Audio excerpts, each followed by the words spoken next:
All right, in this RenderNow video, we are going to be looking at adding venue diagrams and floor plans. So for this use case, if you are using the program and you want to quickly just add a floor plan that you already have from a venue, whether it's a PNG or a JPEG, you can import that into the program and then scale it up and make sure that it fits everything, and then you can start adding your event design basically on top of that, adding objects and stuff to that. So we're going to look at adding the floor plan in, and then we're going to go over adjusting that diagrams to see how we can make it fit correctly. And then lastly, we're going to just show how you can add items on top of the diagram and also create even custom walls. And so you can add a bunch of stuff to actually make the venue look like the real venue in 3D. All right, so the first thing that we're going to do is add the floor plan. So you go over here to build, and then you can create a new room if you don't have a room already. And there's two options there. So for the basic room, you're just going to have an option where you can type in the width, depth, and height of the room. So if you have those dimensions on from whatever the venue gives you, you can type those in. Let's say it's 150. We'll just go with this, enter. And then from here, I'm just going to zoom out a little bit, and I'm going to hit this floor plan button. And then this little add image button over here is going to pop up. I'll click add image, and then I'm going to go ahead and search for that image on my computer, if I can find it. And we will add in this one, I guess. All right, and so now it will load that image in. You can see it is right here, but there's some extra space on the side. So one thing to note is that the outline of this space, if I go and measure out right here, it is 150 feet wide there. So we actually need these walls, this wall like right here, to measure that width right there. So we got to kind of scale it up. So what I'm going to do here is I can either click this floor plan button again, or I can click on the move symbol right here, and it's going to give me some more options. So if I click on it, then I will go and adjust the scale of it. Okay, so you have a number of options to adjust the scale right here. And these are all sliders, so I'm just going to slide them back and forth. This top one is to move it left and right. This one moves it up and down. And this one stretches it left and right and stretches it up and down here. Or this one scales the overall thing. So you can kind of just play with these and see what they do. But if I move this to the right this way, I want to get the wall to match the left side there. So basically right there is good for now. And then I'm going to stretch it this way so that it fits that way. I'm just going to leave it so we can still see the doors right here. And then I need to move the image down so that it fits the bottom. And then, oops, let me go to the top. All right, so again, I want to see the doors there, and then I'm just going to stretch this down to the bottom like this. Okay, so now we have it scaled pretty well there, so we can see everything, how it looks there. A couple other quick things you can do is you can adjust the intensity of that image. So now I can make it really dim if I don't want it to be too bright there. But now I have a good base of what the floor plan looks like. I can also move the whole room around, and that image will stay there. But basically the way this works now is that image is attached to the actual 3D space. So I can go in and change the ceiling, or I can adjust the walls.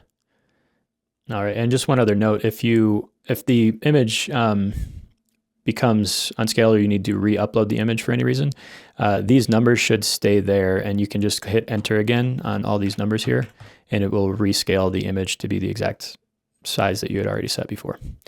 Okay, and so finally after this, we're going to look at adding items on top of the floor plan. So at this point, you have a 3D space like this, and if you go to the top view, I'm just switching between the orbit view and the top view here. If you go to the top view, you can start to drag in items like this and add items that way. What's kind of quicker is to add items through this build section, because it automatically will place items in certain spots. I'm going to decrease the intensity of this.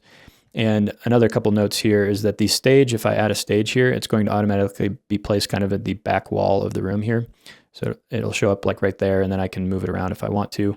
But it's placing it in an area that might be good to have, because now if I add a backdrop, the backdrop is going to add along this red line here. I can stretch it out, and then basically everything I add from here will show up kind of coordinated in that space. And you can always move these items around as well if you wanted to.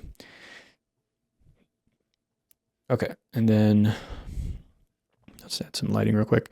And so from here, we've kind of added our objects. Now we can see where things are. I could even add an air wall if I wanted to. So if I go to venues, I can drag in this air wall, and maybe we need an air wall to be placed over here. What I can do is move this. Maybe we're using this section of the room, so I'm going to add this air wall over here. I can scale it to fit a little better here. Something like this. Okay, so we have our air wall over there, and we're using this section of the room now. You go back to the top view by hitting 2. And yeah, so you can adjust from there. I can go back in here. I can adjust the lighting in the room by using this slider here.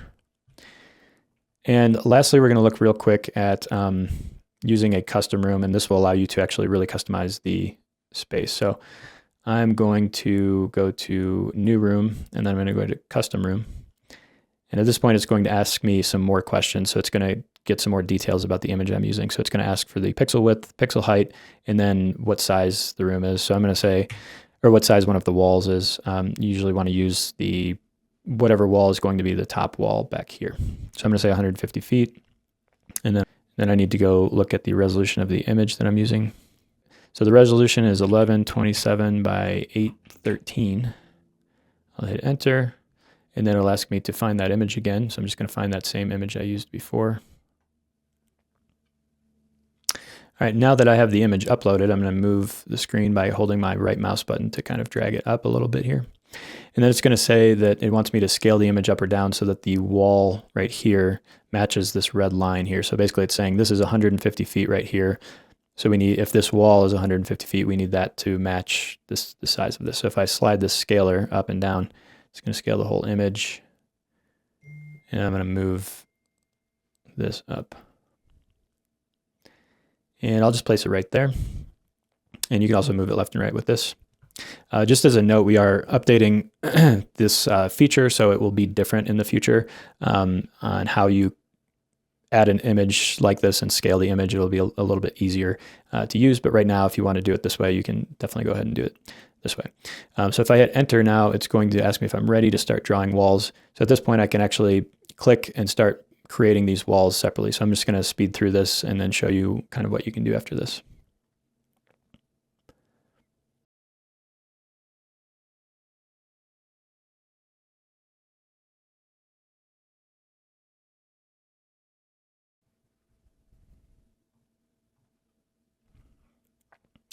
Okay, so I have my walls drawn, and the walls now fit the floor plan. So this is pretty close to what I want here, and I'm going to go back into my orbit view here and kind of see what I created.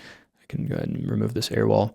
So you have some options here now where you can go into the ceiling. I could change the ceiling to something different. I could change the room height by adjusting this.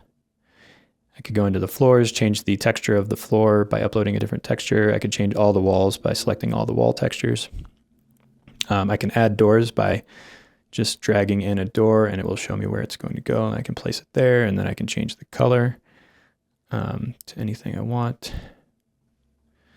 And so then you can basically start editing and really adding a lot of stuff to the room as you go. You can add in chandeliers. If I drag in a chandelier, I need to place it at the top, but it's usually best to do that from the top view. So I can just go in here, maybe add a light there, duplicate it, just kind of do this.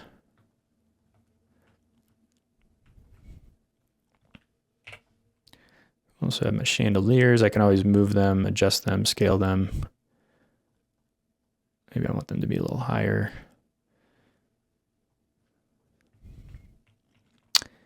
And yeah, and then room lighting, you can change from here. And then you can always go back to your floor plan. If you click floor plan there and adjust it from there, you can adjust the intensity of it again from here. And just go ahead and play around and adjust your room as you need.